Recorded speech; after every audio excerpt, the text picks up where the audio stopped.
Greetings and salutations. What's going on, everybody? Let's go around the horn. We got Gene Williams, founder and administrator of Warchant.com, top right of your screen. Below him, we got Michael Langston, recruiting analyst for Warchant.com, the ultimate Seminoles sports source. And then below me, the top dog, at least on the podcast that he and I do, it's Corey Clark, lead writer, senior writer, Warchant.com, ultimate Seminoles sports source. Promo code is Warchant30. Hit the thumbs up button. Thousands of you did it, or over 1,000 of you did it yesterday. We appreciate it. But before you hit the thumbs up button, maybe raise a glass as Gene gets the party started. Ooh, perfect pour, boss man. Me and Corey are twins. Yep, got the hard stuff down here. Cheers to a very solid recruiting class. Maybe the numbers don't flesh it out, but Gene Williams did a great story up on Warchant.com that talks about the nuance of this recruiting class. Michael Langston knows it in and out as well, obviously with everything happening in the transfer portal. And Corey's pointing out some of the great things that they've been able to do on the recruiting trail as well. We'll take your phone calls because it is a call-in show after all. Gene, that story, though, really liked how you were able to kind of go in there and grade or give stars to the transfer that have come in. How long do you think before Rival starts doing that? Well, it's funny you brought that up. I actually, a couple of weeks ago, made a pitch to them. It fell on deaf ears, and I said, look, why don't you do a recruiting class? You do the regular one you always do. Take the top 100 transfers, and there's literally thousands coming out of the portal. Give those guys a star ranking and then do another combined ranking of classes when you add in the transfers. Why not? I mean, that's the wave of college football. You're seeing how big these transfers, and it's not like it's going to go away. So, well, Gene, don't they do that with junior college transfers? Yeah, they do. Exactly. They do it already. So why wouldn't you do – it's like, what are you going to tell me Mackenzie Milton is as important as a 3-star defensive back they got in this class? I mean, it's just – again, I think they're just slow to react, and it's not like just them, 247 ESPN. I haven't seen any of them do it either, but hopefully they'll get to that point because obviously it's huge. It's so important for your class. All right. Well, that said, let's jump into the queue. We do have phone calls. We got callers. Let's begin with another. Then I think this is the according to Warchant.com stats and info. I think this is the 49th phone call. We're coming up on the silver anniversary. Of Mr. 757 himself, Gator Kirk in Virginia Beach, Virginia. Gator Kirk, good evening to you. How are you, friend? Let's go, Noles! There you go. Bring in the juice. Right. Let's do it. Great. Fantastic now, man. Feeling it, man. What's how do you like this recruiting class so far, Gator Kirk? How do you size it up? Better than 28th, I would assume. I would think if you factored in with the transfers, it's probably somewhere between 18 and 25. So still got to put the product on the field. So we'll have to do that. But there's a lot of good kids that are there, a lot of good kids that came in, and then there's some adults that transferred in. So they if they can get a more normal off season, I think they're going to shock some people with the product. That may not translate into some crazy wins like people want to talk about, but I think they'll definitely see an improvement on the product. There you go. Preach them on them, Gator Kirk. Let them know, man. What's your question for us? So I'm going to ask a wide receiver question because we got McLean and we got Hill, and McLean's early enrollee. So which one do you think will get more playing time next year? Because I know Hill's higher rated, but that spring ball might have a difference. I was wondering what your opinions on that would be. Michael, start us off, man. Yeah, I mean, Malik McLean obviously enrolled earlier. He has a chance to be around with the strength and conditioning and all that stuff. But if I was picking out of the two, I'd pick Destin Hill because Destin can line up everywhere. Like you can line Destin in slot, you can line him at wide out, whereas McLean's more so wide out. I just think McLean is I've said this before. He reminds me, or not McLean, but Hill reminds me the most when I watch his high school film. It's very similar to what I saw from Rashad Green out of high school at St. Thomas Aquinas. He does some of the same things, silky smooth, very fast out in the open field. Rashad always looked like he wasn't going fast, but then he was just pulling away from everyone, and that's kind of what Destin does. He does some of those same things, snatches the ball out of the air really well. I think he's a guy that's going to come in there. I'm not going to be as bold and say he's going to start, but I would say he's going to play a lot.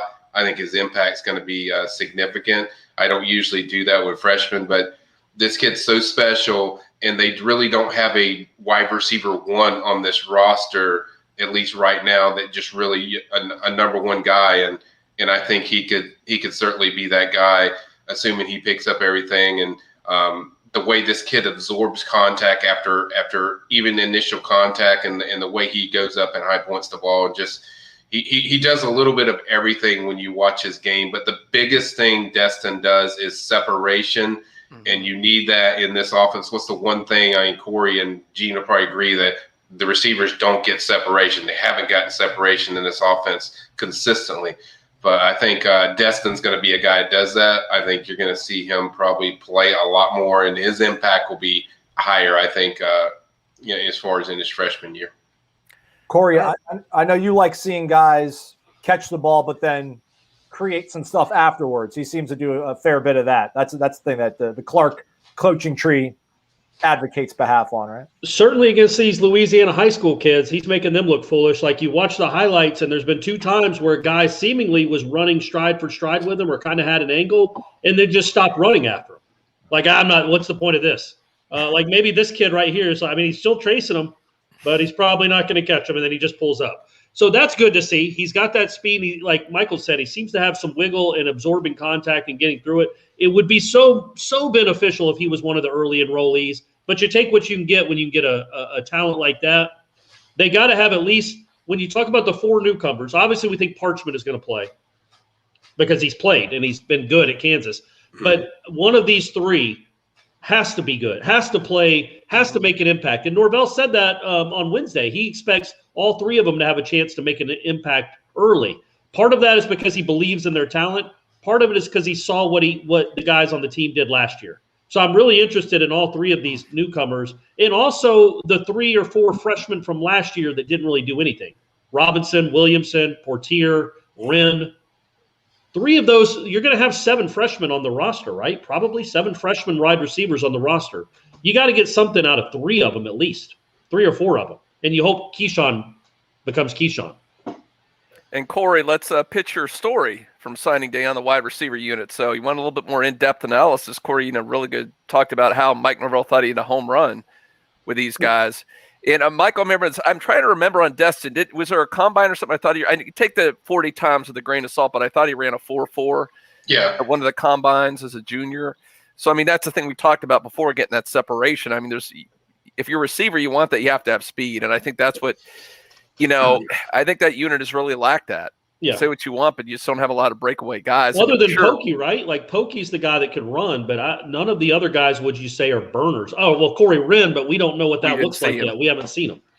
Yeah, and it's not just Destin being fast, it's what he does coming out of the routes. I mean, that's the thing.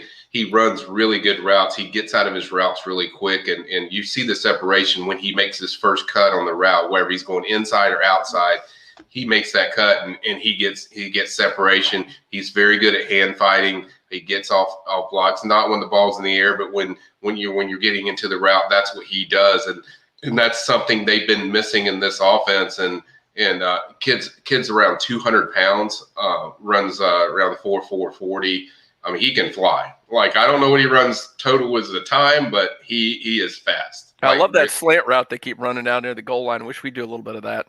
Yeah, he's blistering fast, but he's also physical. That's the thing that people don't talk about his game enough. They always talk about his speed, but he's very good at absorbing contact. I mean, you see a lot of these plays where you just take 1 or 2 or 3 guys to bring him down. 3 guys could even get him down there in that clip. That's what that he's going to bring to go along with that speed. But the biggest thing I like about him is the separation. That's the thing I like.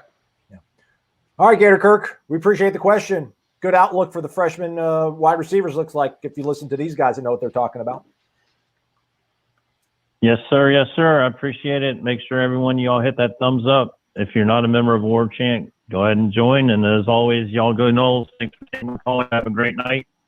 Drink responsibly and safely. That's how we do it. Thanks, Gator. You said it, Gator Kirk. Thanks, buddy. Appreciate it, buddy. Let's keep this thing rolling. We talked about receivers. Let's talk about the people that are tasked with delivering the ball. Let's talk about quarterback play. Let's go to Kentucky, Bardstown, Kentucky. Let's talk to Dave. Dave, good evening to you. All right.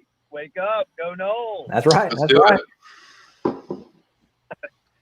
Hey, I just want to say I probably should be Oh, think we might have lost you. Did we Dave. lose them? how what's that? Carry on, Dave. You broke up for a second, but you're all good. Carry on.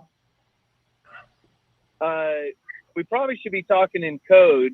Corey likes to talk about how Alabama hired a bunch of analysts, and I think they hired Cam Cameron to listen to Wake Up Warchant. Why is that? To get inside information because, they could be playing us. Okay. You know, all right. they're going to be Alabama's going to be paying Cam Cameron, a former, Dolphins NFL head coach. He's there I now. think about $900,000 a year. Alabama, Cam Cameron. They got Doug Marrone coaching the offensive line. Their offensive coordinator is Bill O'Brien. Guys won Super Bowls, been a head coach, won his division. What are we doing? But no, he's not. What's that? No, I'm sorry. I'm ranting. All right. So I was going to talk about how I think Mackenzie Milton is going to make this team better. I think the person who's going to benefit the most is Jordan Travis. Because if there's one part of Jordan Travis's game that could, really stand to improve, it would be those quick release passes over the middle of the field. He's obviously has great legs. I think he's a great team leader. The team is a different team when he's on the field. He can throw a short ball. He can throw a long ball. I think him watching Mackenzie Milton and learning from him in practice is going to make Jordan Travis that much better. And then I also think the linebackers having to go up against him every day in practice and having to see how he, can operate an offense is going to make the linebackers better. So I really feel like he's going to make our team better just from what he brings to practice. And I think the quarterbacks could learn a lot from him.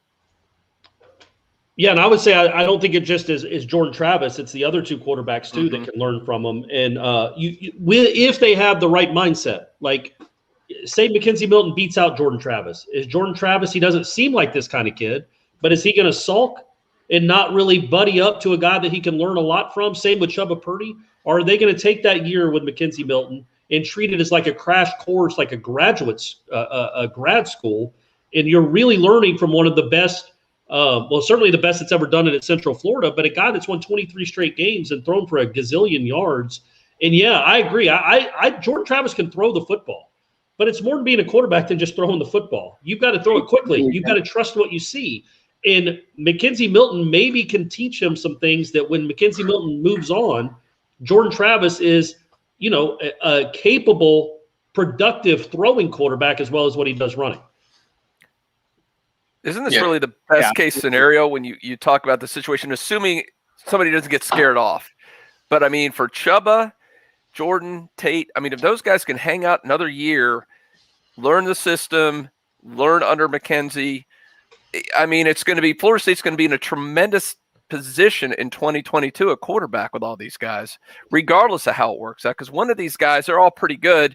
And heck, maybe Jordan Travis gets a lot of time playing other positions during this whole thing too. And Chubba works out. You never know, but it's all positive. The thing that worries you in this day and age is one of these guys or two of these guys going to go, screw this, I'm going to go down the street and play. I'm going to put my name in the portal. That's the tough game that Mike Norvell and the staff has to play. Yeah, I agree with Dave that Jordan Travis is going to be an X factor because you can line him up at different spots. I would say the guy that benefits the most, though, from Mackenzie Milton is going to be Mike Norvell. Because it changes everything with your team. The one thing, and I'll talk about stuff that's outside of football, but the one thing I hear, just the people I talk to at FSU is this kid's personality and attitude and just the way he brings himself is infectious. Like Jameis Winston infectious is what I've heard around people inside the program. Oh, look at Aslan.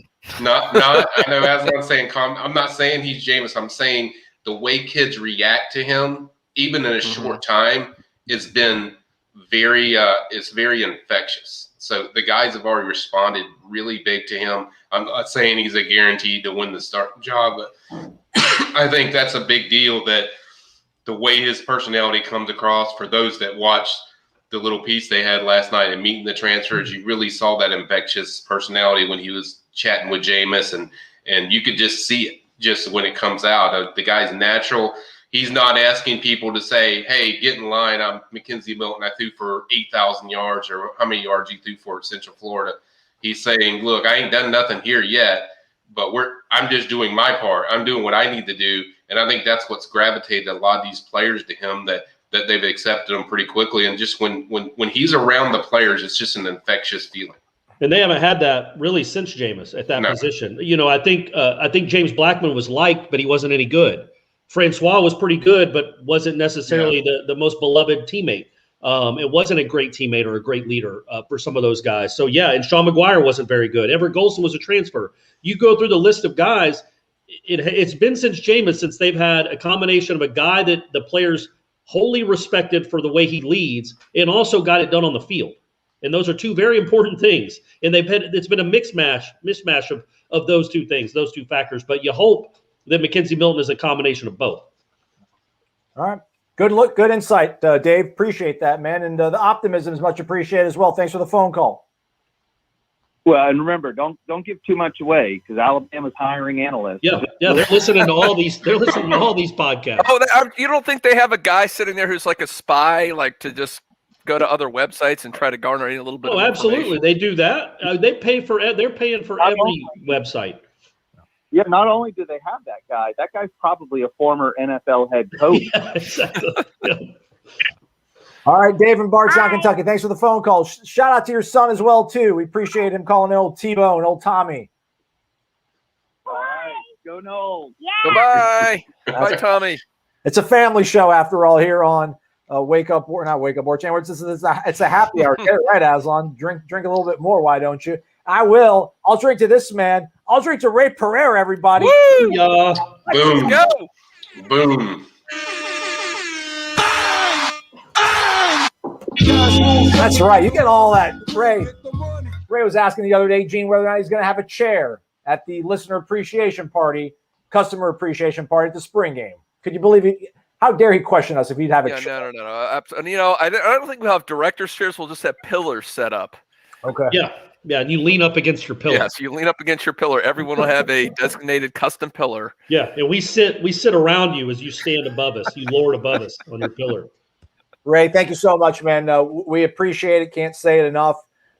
You're the man. It's awesome. All right, he says he's missing Obi-Wan, also known as Irish O'Fell in some circles. Postulates that we have some 3-stars who are sleepers in this class. What say you? Next round's on me. What do you think, Michael? Are there Give us a sleeper or two that's maybe a 3-star in this class.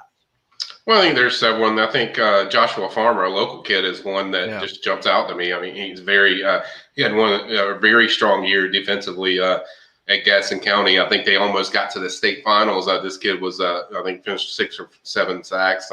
He was consistently in the backfield, played some really good opponents, and I think he's a guy that really, certainly just jumped out to me immediately.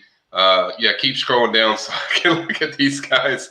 But because I don't know all of them, I think the guy that nobody talks about, it fits the sleeper position perfectly, is Shaheen Brown out of Lake City. Plays for former FSU great linebacker Brian Allen. I think this kid I went to see twice. They were actually playing him at linebacker. He finished with 15 tackles, and he's basically a corner playing linebacker, and he's very physical. He's old school type of players that they've had, that FSU's had before, under the Jimbo and Bobby Bowden times.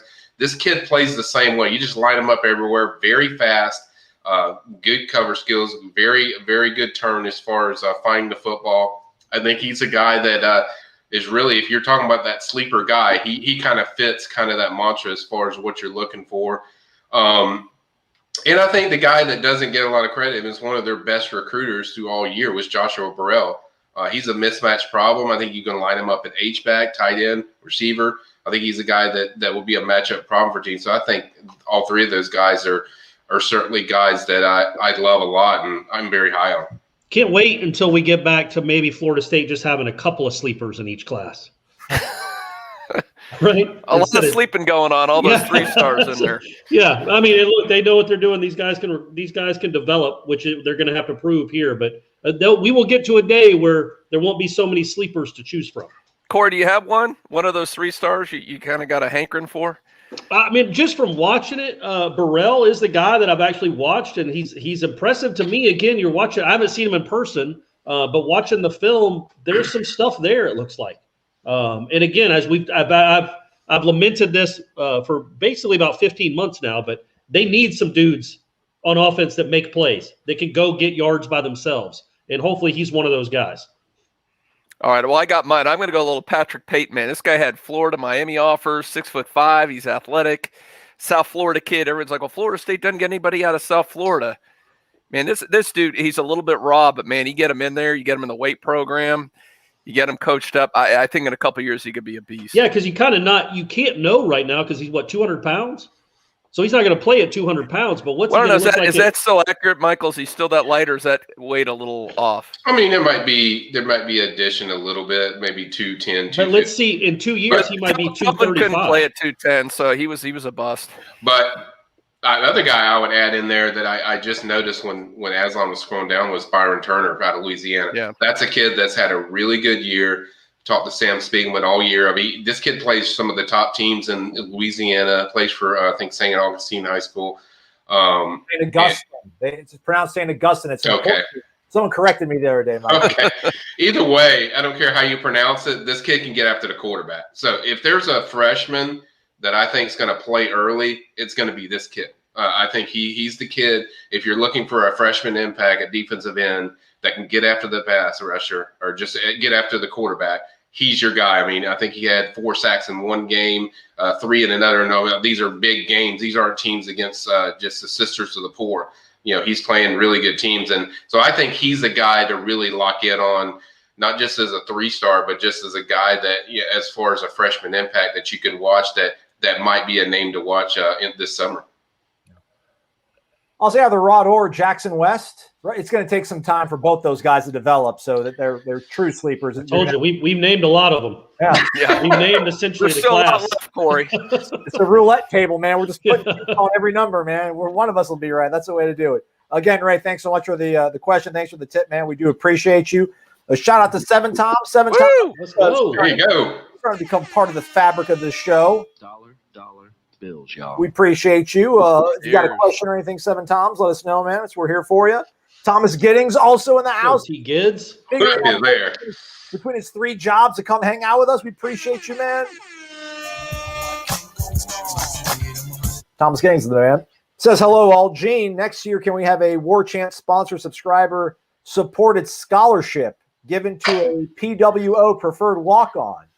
I don't know if FSU compliance would be thrilled with that. So I don't know about that. But I will say the old image and likeness thing going on. I'm telling you, Warchant's going to be all over that baby. And Corey, I know you're down with me on this. Any 5-star offensive lineman that signs with Florida State, I don't know if that, we're just saying, assuming compliance checks off on it, we are all in. Yo, absolutely. They're going to be a co-host. They're going to be an Aslan. You're going to pay them to host the show, and they'll do it once a month, but they'll still get paid what Aslan and I get paid. That would be great for everyone involved. We get this out there now. Hopefully Alabama's listening to that. Hopefully Cam Cameron's listening to that. They're listening right now. They're like, we're going to beat Warchant's off. Yeah, you're right. Alabama, I shouldn't have given away the hint. Lawrence Barlow agrees with you. Michael says he thinks Turner will be the sleeper. Shout out to Garrett's Noles, $5 in the jar. We appreciate Thank you, Garrett. Oh, I like that icon too. There you go. Bravos Nation. Hey, let's go to a fan favorite here on the program. Let's go to Jay, Daytona Beach, Florida. Nice. Who knows what he wants to discuss, but I'm sure it's going to be profound. Jay, the floor is yours. Hey, that preferred walk-on scholarship will be named the Ray Pereira Scholarship. There we go. Absolutely. I like it. Absolutely. Oh, man. The RPO. Hey, did the caller before me just say Alabama needs to spy on us? Well, he basically, the point is they have so many people doing so many things. They can listen to Warchant's podcast and they can look on message boards for any little hint they can get, just in case they play, in case they play Florida State in the Orange Bowl. Okay.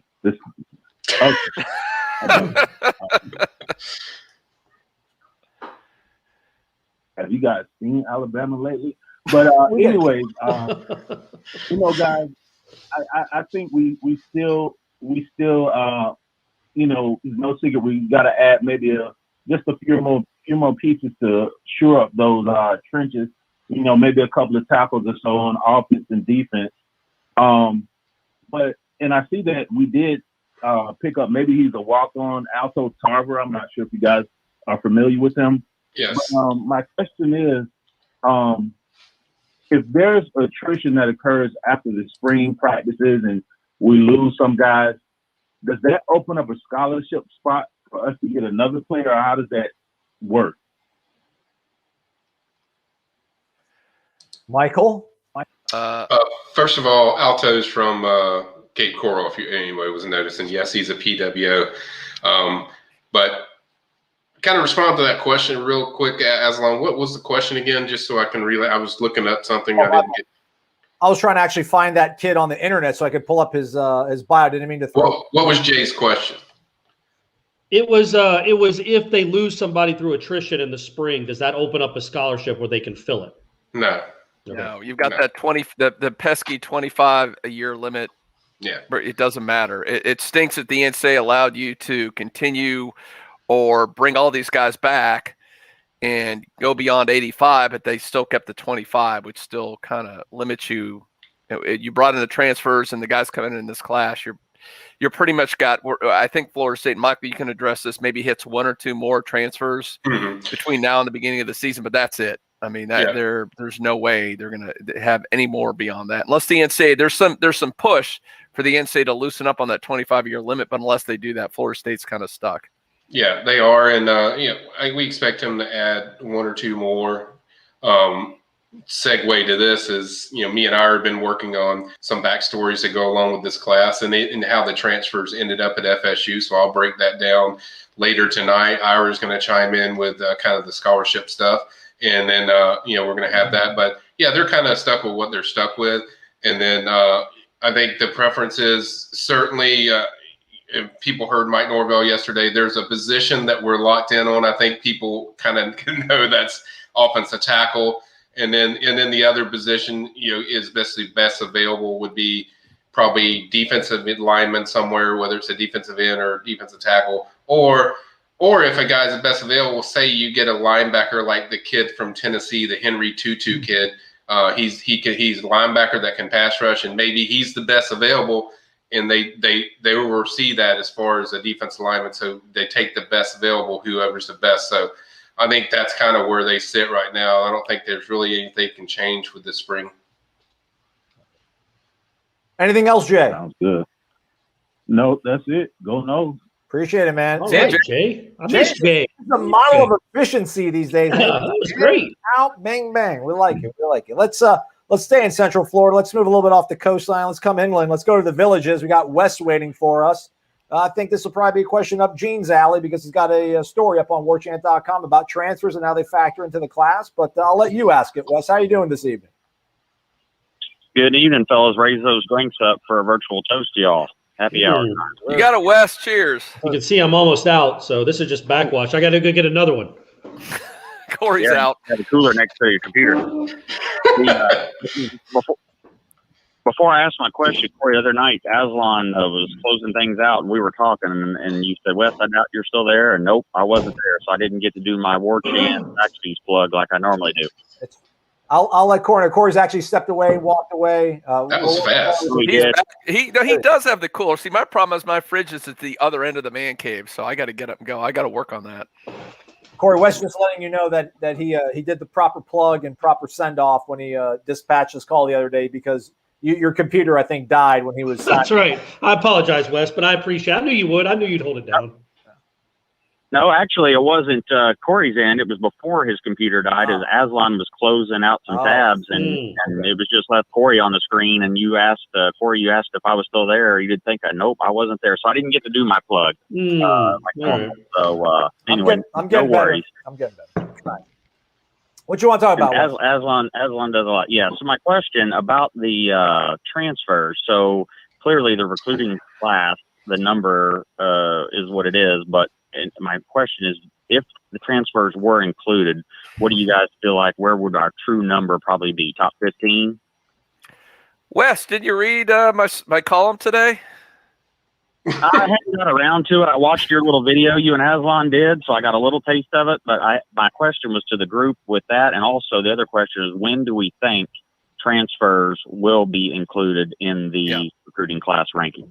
Yeah, that's exactly right what I talked about. And actually, what I did, Wes, and very unscientific, is if you didn't read the story, I added up. I kind of guesstimated here. We can see it right here. We can all debate on this, and maybe you guys can, maybe Corey and Michael and Aslan can get some input on this. I ranked the guys what I thought their value would be if you ranked them as a recruit, just based on what they've done in college to come over. And then I took those average and added into Florida State's 17 commitments and looked at the star average. Right there, legitimately list them. Just think of them as a JUCO. If all these guys had played at JUCOs, then they would be star rated. And yes, I don't think any of these are unfair. I think all of these guys, those guys in particular, would be 4 stars. And Mackenzie Milton, the only argument you can make for him being a 5 stars is just 1 year. Injury. Well, injury, you don't know what he is, but you're also only getting him for 1 year. But other than that, man, that's a 5-star impact if he plays like he should.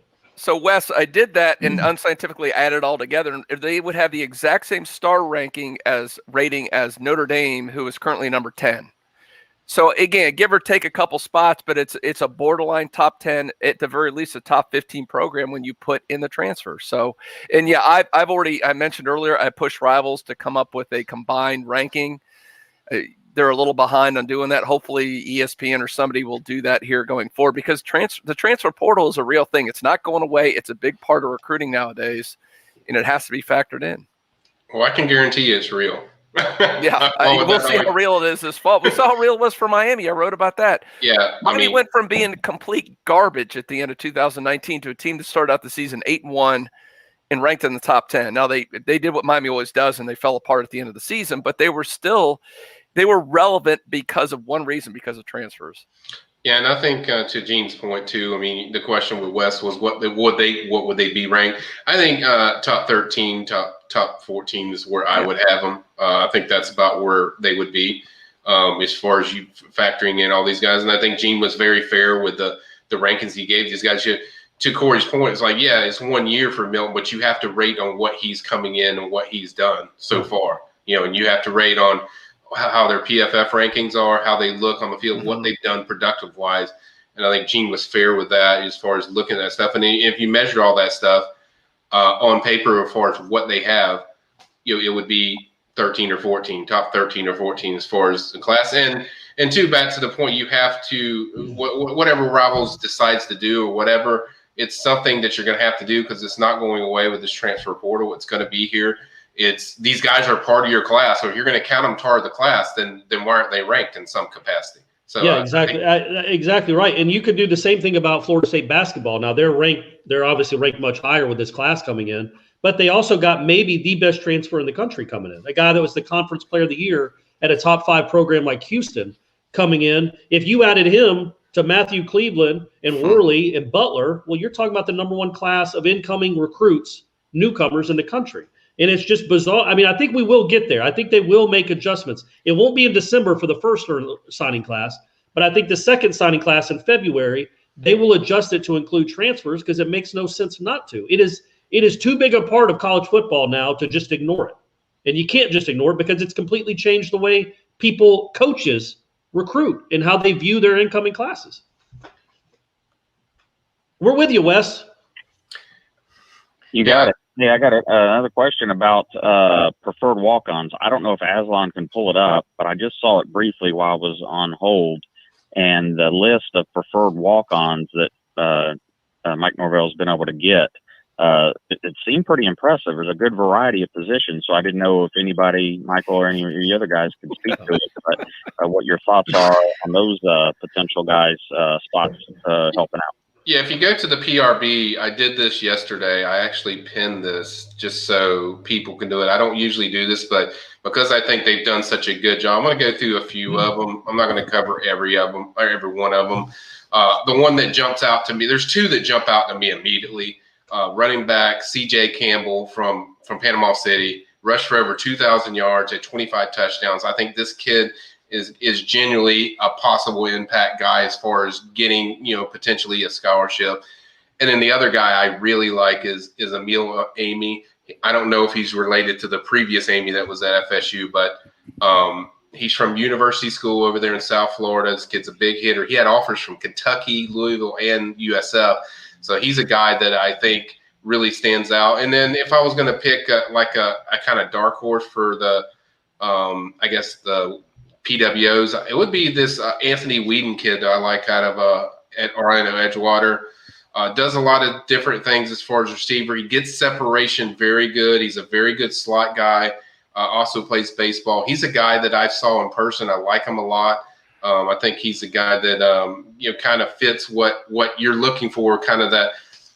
Not saying he's this guy, but kind of that Hunter Renfrow type that Clemson's had before. He just does a lot of nice things there. So if you go to Warchant on the PRB, you can see the whole list. There's a lot of nice ones, and they've done a really good job. And I think the reason they're so dedicated to this, more dedicated than I've seen in a long time since probably the Bowden era, is that Mike Norvell was a former walk-on himself, so he understands the value of what a walk-on is. And so they put a lot of effort and work into these guys, and I think done a really good job.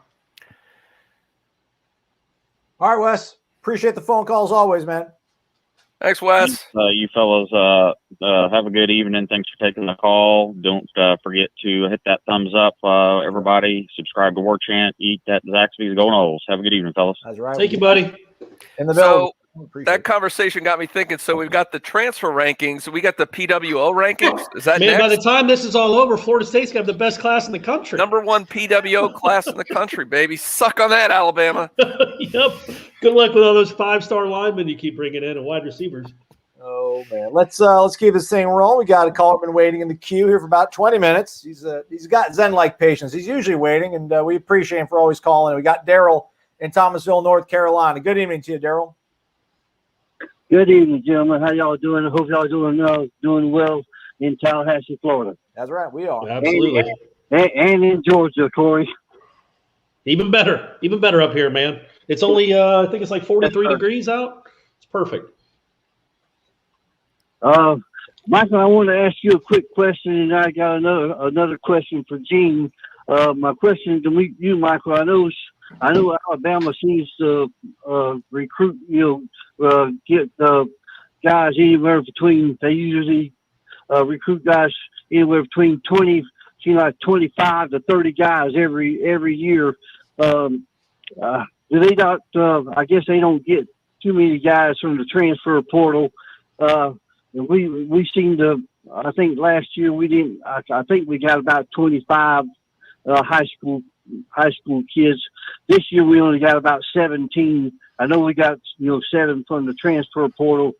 Do we not? I guess with the 7 plus the 17, I guess that has to go. Do the 25. Does that mean we can that add from the transfer portal to the 17? Is that has to come up to the 25, or you can't have any more than that 25? High school. Yeah, Daryl. Daryl. The whole transfers and high school kids are all together. You get 25. That's it. You add them all together. Whether you get 25 high school kids or you get 17 and 7 or 8 like FSU's done, it all equals the 25. It's going to be the same 25. It's just different ways to get to that 25 that you can accomplish it. But it's at the end of the day, you basically have 25 that you can get to. Now there's little wiggle room of different things you can do with certain transfers that you can add. Like we've seen different classes with schools that have 27, 28. There's different wiggle rooms that you could do with scholarships and stuff like that. That'll eventually equal the 25, but use it in different ways as far as just wiggle room. But for the most part, 25 is the number you get. That's it. And you reach that point, and and that's what it is. Yeah. And to your point, Bama doesn't have to go to the transfer portal because they get 5 stars every year. Well, and I looked, I don't know if you saw Alabama's got 27 in this class. So I don't know. I guess that rule doesn't apply. Nick Saban goes, no, I don't care about that rule. Well, like I said, there's wiggle room in 2 or 3 spots. So, but anyway, but Alabama doesn't go to the portal because they get 5 stars. You don't need to go to the portal when you already have 5 stars coming in that are 8 5-star. I think they got 8 5-stars, the best ranking I think in the history of since they've done recruiting. But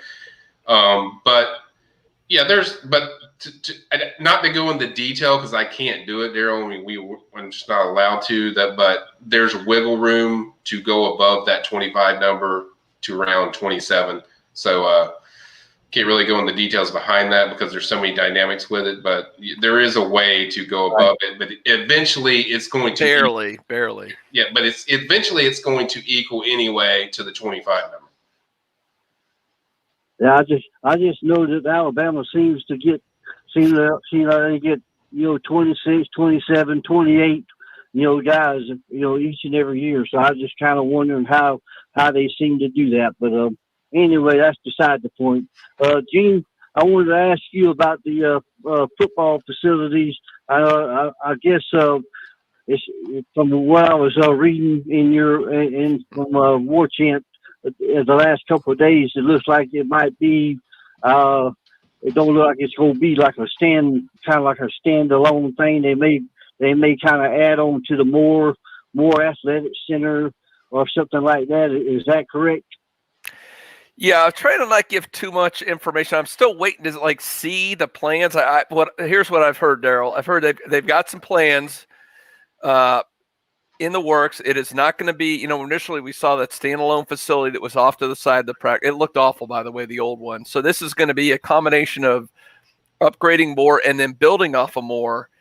And I'll throw a couple little tidbits I heard too. There's going to be some luxury suites involved with that. So that way it helps the bonding with that. There's going to be a new weight room for football. Maybe the old one might be just for the Olympic sports. And then there might be a new one for football. You expand FIG. I have not seen the plans, but I've heard it's going to look great. There's a lot going in there. I think the plans are going to be submitted pretty soon to the Board of Trustees for approval. And then maybe finally they'll break ground on this thing. But yeah, it's going to be a little different than we thought it was going to be initially. But I think at the end of the day, I never really understood why you had to have it separate. When you've got all that stuff and more that's fantastic, why would you put it off somewhere else? Just build on top of more. And it sounds like that's what they're going to do. At least they've got a plan finally. Yes, they do. It's crazy that it took this many years to at least figure out if it was going to be this. I know there's been coaching changes, but somebody figure it out. Sounds like they did. That's good to hear. Good stuff, Gene. Daryl, the phone call, the question. We appreciate you, man. All right. Well, thank you guys for a great show. And like we do each and every day, y'all sign up for warchant.com and eat the Zaxby's, hit that thumbs up. We almost at 100. Come on, guys, we could do better than that. Let's go over 100 and let's support these guys. They do a great show each and every time they're on. So go Noles and let's keep on keeping this thing going. Bye, y'all. There we go, Daryl. Right, cheers, Daryl. Appreciate it, Daryl. Here's it. Daryl bringing it. He is, man. Let's head. Will back. Will they have a flight simulator, Gene? Are they planning a flight simulator or a couple barber shops? Well, I know for you, there's a chocolate fountain. I know. Okay, that's good. That's always a plus. You get that going and then build off that. Is there? There's the what is the other thing? They have the rap studio. Okay, good. They need a couple sound studios so they can drop some tracks. Barber, you got to have the masseuse and barber in there. Man, the flight simulator's not a bad idea, gang. I think that would be cool. I think that'd be really cool. Well, they have like an actual like Air Force ROTC kind of feeder program. And Florida State doesn't have. I guess it makes a little more sense. But just take them out. I'd say you don't need a simulator. We'll take you out the real thing. Do some what do they call those rolls and all that? Have a legit fighter jet in the parking lot.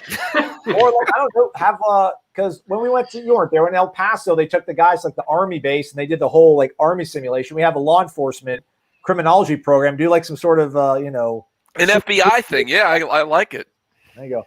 All right, we got. I'm sure some of those kids still have their leftover BB guns from the Jimbo era. Oh, easy. Not the Jameis era. The Jameis era, yeah. No, I guess not the Jimbo era. We got Palm Beach in the house. We got Greg from Boynton Beach joining us here on the program. How you doing there, Greg? How y'all fellas doing? Good, man. Hey, Greg. All right. Wes kind of touched on my question, man. But my question was with the PWOs. I know Mike Norvell was big on the PWOs in Memphis, and I was wondering, do the PWOs get to enroll early, or do they arrive with the rest of the high school class? Some of them, Greg, thanks for the call. Some of them enroll in the spring. Some of them are already enrolled. Like the Whedon kid I mentioned, I think he's already enrolled. There's several guys that are already enrolled. It's just some of them enroll early in the spring. Some of them are going to enroll in the summer. I think the ones that you see late that we add to our list, that's like I said on the PRB, they're probably going to be summer enrollees, if I'm not mistaken. But it varies. Some of them spring. Some of them are already here. Some of them are going to be here in the summer. Isn't it kind of just – it's up to them, right? Because they're not a scholarship kid. Can't they decide when they want to enroll? Yeah. It's just about when they want to go to school and get done and get in there. And it's just really up to the kids. And the one thing I will say too, people don't realize this about PWOs is they do the same things as the scholarship players. Like they get to experience the same things as scholarship players. They're just not on scholarship. That's the big thing. And you made a good point. You know, Norvell being a former walk-on, that's something that's near and dear to him, and he takes the walk-on spot very seriously. And it's not just to give it to old Joey because he's a good kid and wants to play football. The walk-ons matter to him, and he believes in their value to a program. Corey, that's whether it's scout team or that's right up your alley. Yeah, I guess it could be. I don't know, Gene. I don't like to write much anymore. That's what I'm trying to do, give you something to do. No, I just do this stuff. All right, Greg, anything else for us? No, that's it. One more thing, man. How about the 2022 class, man? Mike Norvell. Yeah, man. Top 5. Hey, Aslan, flash that class up again. I love seeing that number 5 there and all those stars. They got some in the chamber too, right? Like yeah, if you don't know if you looked at my column, man, I went through some of the 2022 guys. Michael sent me a nice list of some of those guys. It's just on and on. All these 4 and 5 stars are in.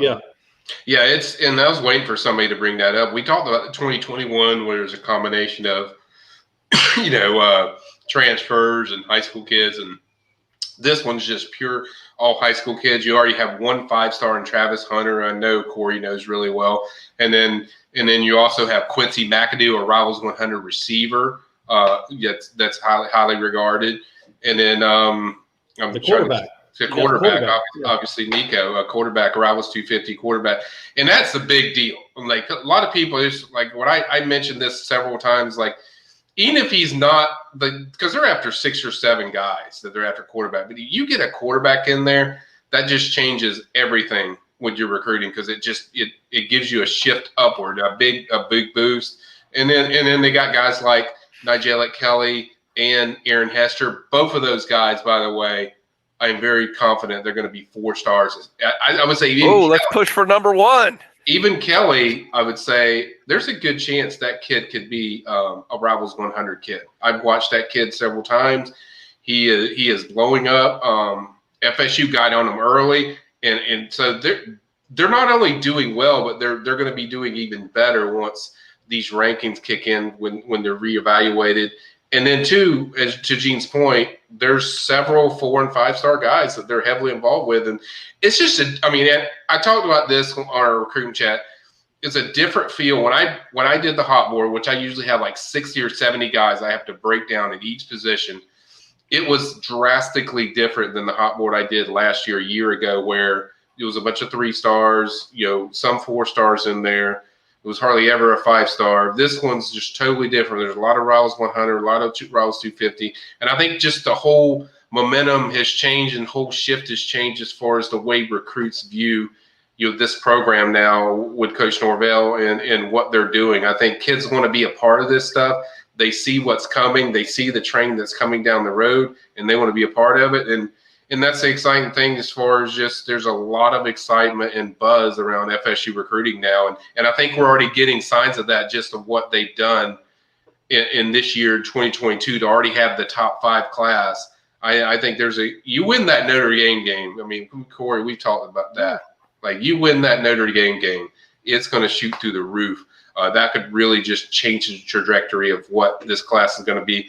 Right now, I think top 10 class is very feasible. And we talk a lot about what Florida State isn't right now. They don't win a lot of games. They're not recruiting on the level they normally recruit on. But as we talked about those sleepers, this is a sleeper of a giant. I mean, legitimately, it's taken a little nap. But this is, I know maybe people watching this are a little, well, rightly, not happy with where the program is right now. But we know what it can be. And it is a giant of the sport. One of the 5 best programs in the country when it's going well. And it is sleeping right now. It's napping.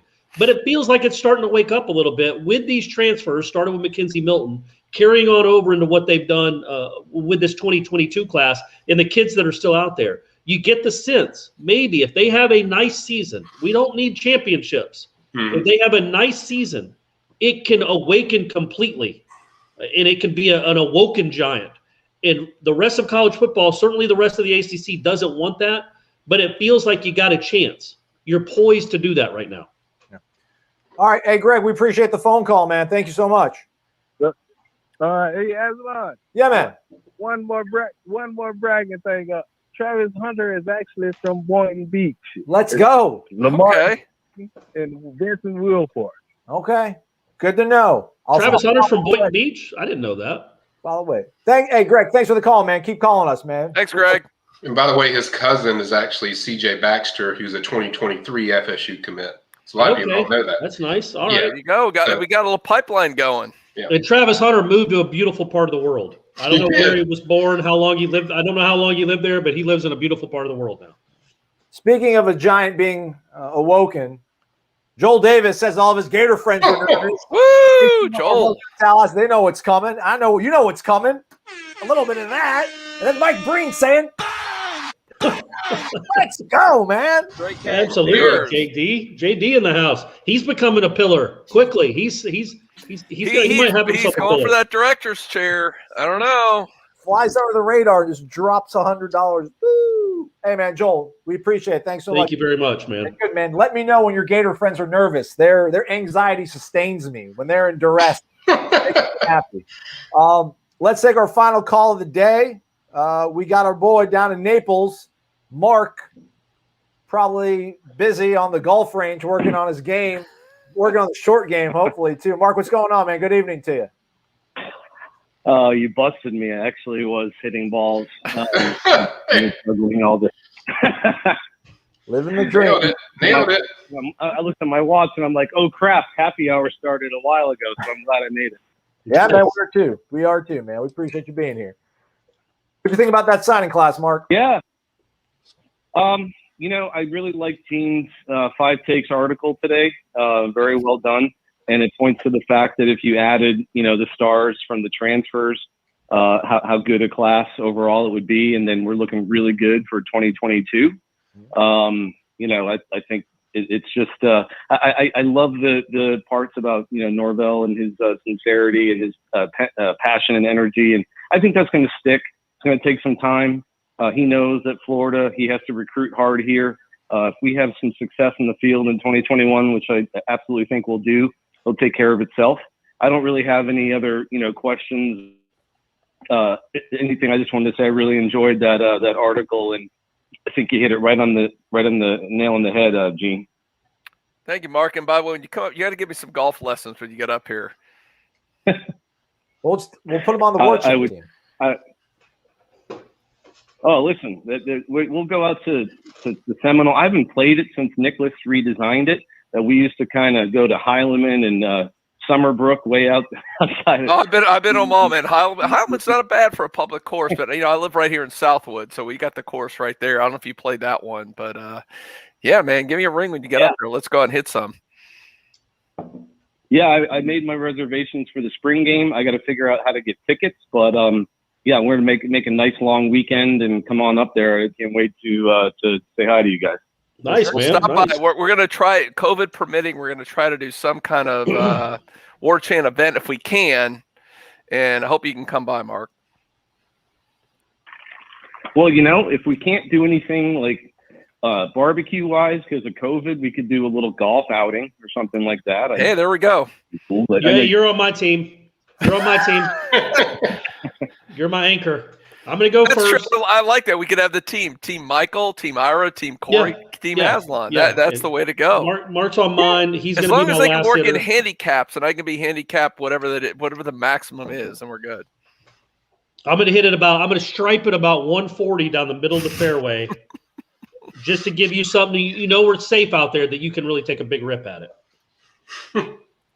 Yeah, but you got that magical short game, Corey. So I'll take you on my team. It's unbelievable. My friends call me Corey Mickelson. The Sandman? I don't know why. Yeah, Mr. Sandman. That's right. Sure. Corey Olazabal. Yeah, that's right. Corey Maria Olazabal. Yeah, there you go. Well, thanks for everything you do. It's been an amazing.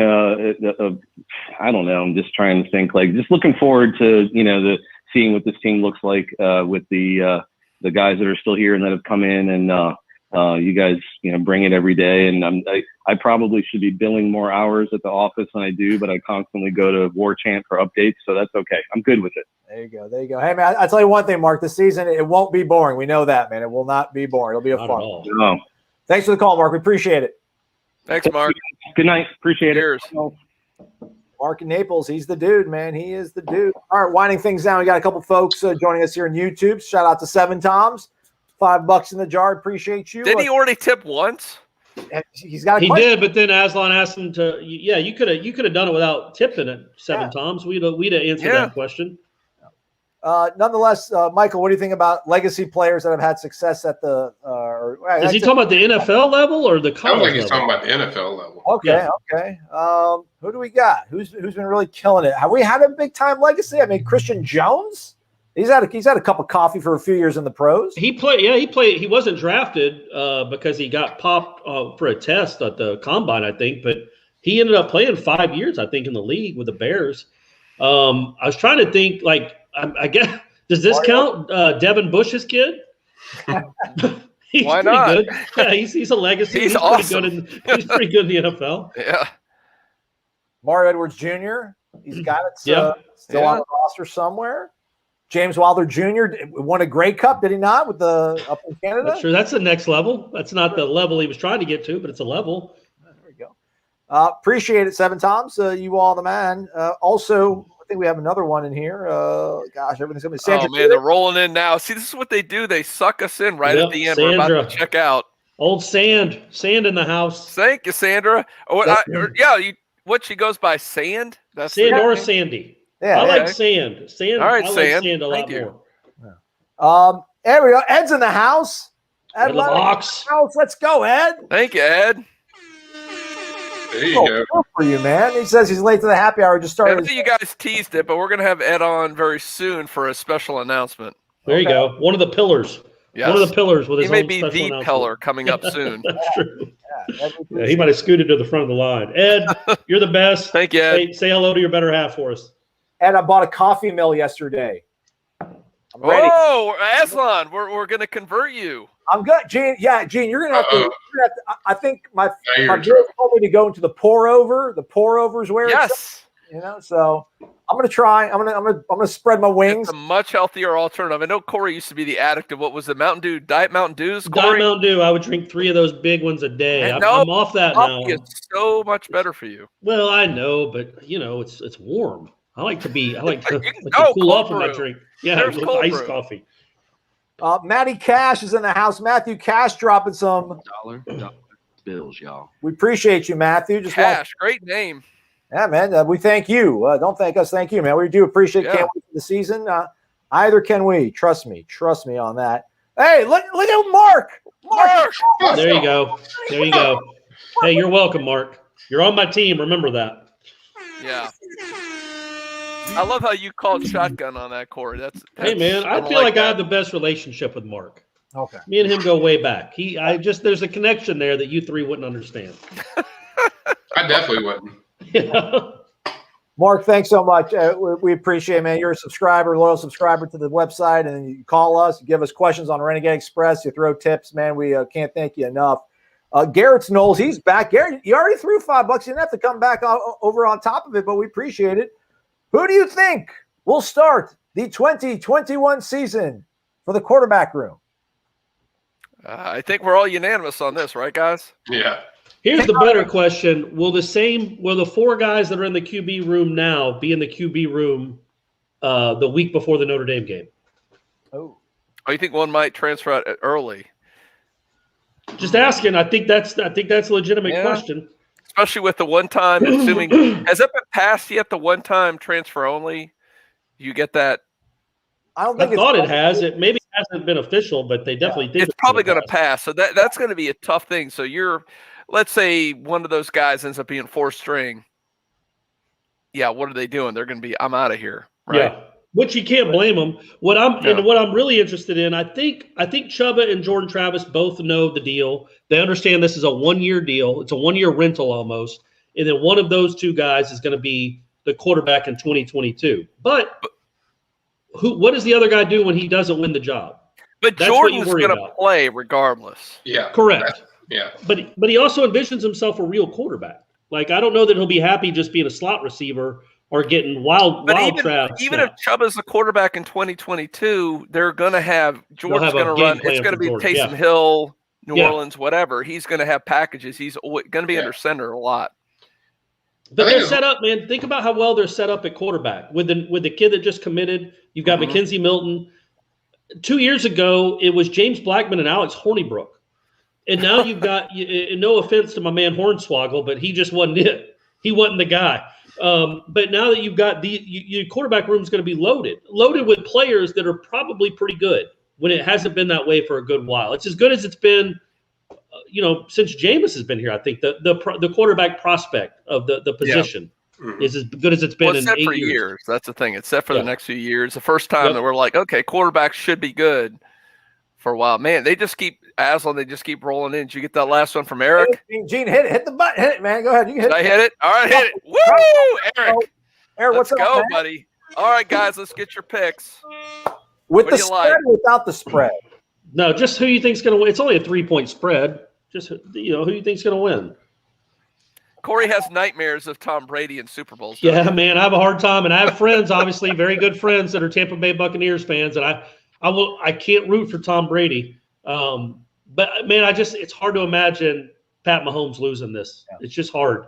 The rain might affect it if it's rainy, but I got to stick with the Chiefs. I just think that guy is. I think somebody on Twitter termed it best. Tom Brady is the greatest of all time. Pat Mahomes is the greatest we've ever seen. Like, you know what I mean? I've never seen anybody play the quarterback position better than this dude. But Brady has the longevity. I think Mahomes is better. I think, weirdly, the Chiefs have a quarterback advantage, and I think that's why they probably win the game. I don't think it's just the quarterback advantage. I mean, tight ends. Kelsey is maybe the best tight end of all time, and he's great. Tyreek Hill, as good as Godwin and Mike Evans are, and I don't know if I know there's Antonio Brown. He's still questionable going into this game, but I mean, Tyreek Hill's a freak as well. I'm with you. I'm a Bucs fan. My dad's in Tampa. He's a huge Bucs fan. I'd love to see him win. But, man, I haven't seen Mahomes shrink in the moment. You worry about that, but he's never faltered. I mean, I do say, look, if this thing is close at the end of the game, I'm going with the GOAT. Yeah. But I don't think it's going to be close at the end of the game. That's what I'm worried about. Yeah. Michael? Good picks, all the guys. I'm gonna go an opposite way though. I think the Bucs. I think the Bucs are gonna win. I think the Bucs are playing better football. When I've watched these guys every week, their defense is really good. Their front four gets a ton of pressure on the quarterback. Vita Vea's back, so stopping the run. But I mean, how do you stop that passing game? Yeah, but the thing is, their defense has been improved, like Corey said, but their offense is starting to click. I mean, and you have Brady out there. Yeah, Patrick Mahomes is just freaking ridiculous, the stuff he does. The arm talent, what he does, the angles he throws from are just unreal. Yeah, they got Tyreek Hill. They can score all these points. But But there's times where Kansas City goes low on the offense where they just explode. They hit like 21 in a row. Yeah. So I think it's really going to be what Kansas City team shows up. It's just the dudes that we saw against Buffalo last week, that really exploded, or is it going to be the one that we saw week before or the other weeks? And I do not go against Brady in the playoffs. Like, Brady knows how to win in these clutch moments. I agreed 100% with Gene. If it's a close game, Brady's going to win. Yeah. I think. Look at the end of the game. If you're sitting there and Tampa's down 5 points and Brady gets the ball with 2 minutes left, the Bucs are winning. Yeah, I just think everything's clicking when you watch this team. I mean, they go into Lambeau Field and win. They go into New Orleans and win. The team they lost to twice this year. I just think that their feeling and their momentum is so high, and they're playing in their own stadium. I think they're going to go out there, and I think Tampa Bay is going to get it done. I think the Bucs. You're right, Michael. I think they're going to get their first championship in 13 years. I hope Tampa gets a 31-7 lead going into late in the third quarter, and then just vomits all over itself. Just piss Mahomes off. So 28-3 is no longer a part of the lexicon anymore. It becomes 31-3 or 31-7 or whatever. Oh, Corey, Brady you've got chokes on it. A lot of anger pent up on that Super Bowl, don't you? It's never left me, Gene. I haven't really been the same person since that night. I feel like it was before the fourth quarter and after the fourth quarter. It's two different people that Corey Clark was. But really, to a separate point, it's so ridiculous what this guy does at 43. Like, if you've watched incredible. it, I mean, it's just like I don't think people truly recognize what we're watching. A guy that's 43, and you don't really see a loss of game or step with this guy. It's just like it's like the dude don't age. It's like he's an alien from another planet or something. When you compare it to Breeze and how different he looks now, and Brady just looks. I mean, he's not quite the guy he was 5 years ago, but he's. Hey, real quick before we go, Aslan, I wanted to ask these two guys: how close was Florida State to getting Tyreek Hill? Well, first off, Eric's pick is he's going with the Bucks, and he threw 17 more dollars. Oh, Eric, all right, man, fine. Hey, Eric, I'll go with the Bucks too. I know Corey doesn't agree, but I hope you're right there, buddy. You convinced me, Eric. I'm rooting for the Bucks now.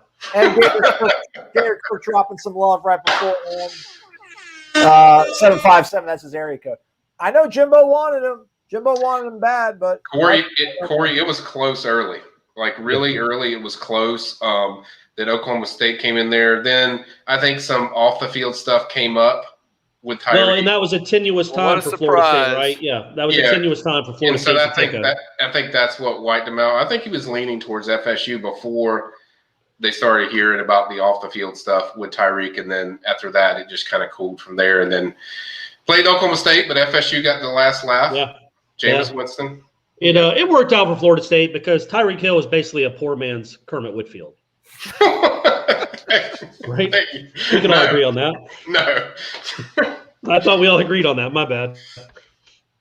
I don't think Tampa Bay agrees with that because they played him the first time and he had like 269 yards receiving. So, no, he had 200 in the first quarter. He's great. He's an incredible player. He's one of the fastest players I've ever seen on a football field. Like, he is. I'd say him, Deion, and Daryl Green are the three fastest football players I've seen, like on a football field in pads.